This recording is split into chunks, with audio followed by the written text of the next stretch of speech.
All right, I'm back. I got cut off last time. I had to erase some video to be able to do this again. So here I am with the third installment. Though I was stuck here on Potter's Farm, I decided to make the best of it.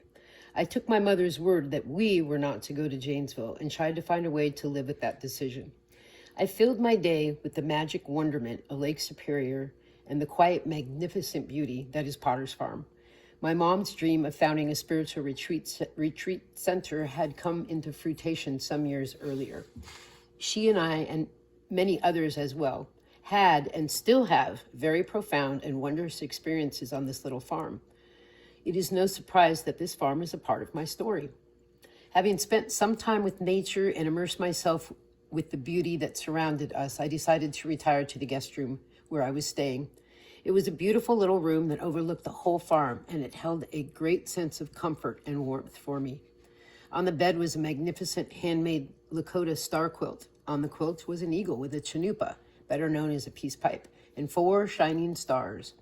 I was still feeling a bit uneasy about my heartfelt plans to see the baby calf, and decided to smudge my little room with sage and think and pray on it, and this I did.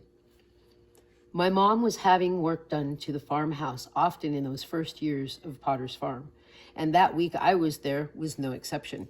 The workmen had been busy working inside the house all day, and when they left that evening, the poop really hit the fan.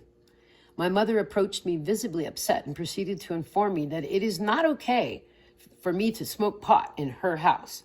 Now, my mom knows what pot smells like, and she knows what sage smells like. And I was sure she would believe me when I corrected her and said, "Mom, I was saging my room, not smoking pot." But she would not have it. I must be lying to her, and that was that. She was sure. However, I was telling nothing but the truth and felt there was no more to say in regard to the matter, and that is where it stood. It went on like that, both of us firm, neither wanting to budge from our position of knowing this. Only thing was, I was really telling the truth. But how could she know? I did smoke pot at that time, but not in her house, not on that day. I became very upset as time passed, as she would not come down off her high horse. My being had been offended, and I was having no more of it. My mom had planned for us to attend a full moon ceremony out on the reservation in Red Cliff, and that following full moon, I was very excited to go. But by the time it was time to leave for the ceremony, change was in the wind. Grandmother Moon was so bright and full that night. She would turn out to be my guiding light. Her soft rays showing me the way. My mom and I